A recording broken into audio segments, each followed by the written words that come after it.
Selamat malam Bapak Ibu sekalian yang saya hormati. Beberapa waktu yang lalu sudah diadakan peluncuran pedoman untuk penelitian dan pengabdian masyarakat di tahun 2005 oleh Desaintek, di mana memang begitu banyak penjelasan dari hal teknis maupun normatif. Nah, sedari awal sudah saya sampaikan, saya tertarik dengan apa yang disampaikan oleh Pak Menteri maupun Bu Wamen dalam hal implementasi daripada uh, riset dan pengabdian di tahun 2025 ini. Iya, jadi uh, sih yang ingin dicapai apa sih yang menjadi fondasi dalam pengembangan riset ataupun capaian riset di tahun 2025 ini. Tentu di video sebelumnya sudah disampaikan mengenai fondasi utama daripada riset ini adalah uh, mencapai ya atau tujuan utama daripada riset ini didasari dengan cita yang memang sudah dibangun dari awal dan riset ini berjalan sesuai dengan apa yang memang sudah direncanakan. Ya, uh, saya ingin menunjukkan juga cuplikan video yang bagi saya cukup menarik, di mana Bu Amin coba meletakkan penelitian itu sendiri sebagai sebuah sumber inovasi ya yang bisa melahirkan sebuah pertumbuhan ekonomi. Nah, ini sangat implikatif sekali dan bagi kita peneliti harus bisa memenuhi ini sebagai sebuah pembentukan logic frame kita dalam mendesain riset-riset di tahun 2025.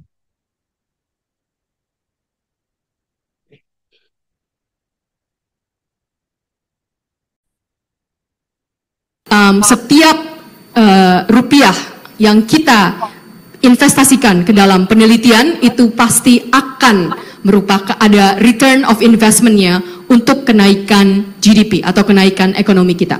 Secara keseluruhan di dunia itu 10% peningkatan riset di dalam jangka pendek itu akan menaikkan GDP sebanyak 0,2%. Dan 10% di penelitian dalam jangka panjang, bahkan lebih banyak lagi kenaikannya secara ekonomi, yaitu kenaikan sebanyak 0,9% di GDP. Sehingga kami sangat mendukung sekali dan sangat antusias bahwa riset yang akan dilakukan oleh Bapak Ibu sekalian itu akan secara langsung meningkatkan pertumbuhan ekonomi di Indonesia. Ya, penjelasan tadi, cuplikan singkat itu sangat bermanfaat bagi kita peneliti, di mana memang riset sebagai alat ya atau instrumen untuk bisa melahirkan sebuah inovasi ya. Ini penting dan perlu kita garis bawahi sehingga apa yang disampaikan Bu Amin tadi dalam pertumbuhan ekonomi itu bisa dicapai ya dengan inovasi yang memang dihasilkan dari uh, sebuah proses penelitian. Nah, jadi peneliti harus bisa memahami dasar pemikiran ini yang artinya memang uh, logic frame kita sudah waktunya untuk dirubah, tidak lagi dengan logik-logik idealis, logik-logik egois, kedisiplinan ilmu misalkan itu ya. Tapi kemudian bisa kita arahkan, bisa kita uh, arahkan gitu, potensi-potensi daripada segmen keilmuan itu untuk bisa menjadi sebuah inovasi yang menarik atau inovasi yang bermanfaat yang memang berdampak pada pertumbuhan ekonomi.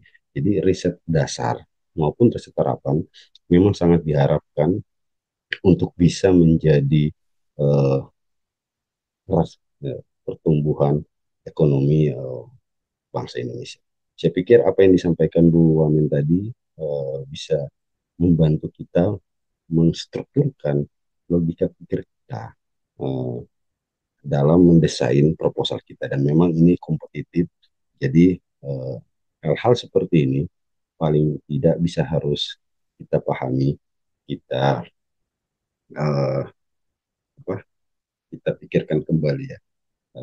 Jadi sekali lagi saya ingatkan bahwa kita mungkin sudah harus ya membatasi ya untuk riset sekedar hanya mengeksplorasi, mengkomparasi, tapi uh, tapi riset yang akan kita lakukan ini akan lebih menjadi sebuah jalan menemukan formulasi, modus, pola, ataupun praktik yang memang punya linearitas terhadap pertumbuhan ekonomi. Sekali lagi, saya berharap ini bisa menjadi dasar untuk logik frame kita dalam menyusun ide-ide kreatif. Saya yakin sekalian sudah memiliki ide untuk meneliti di tahun 2025 ini.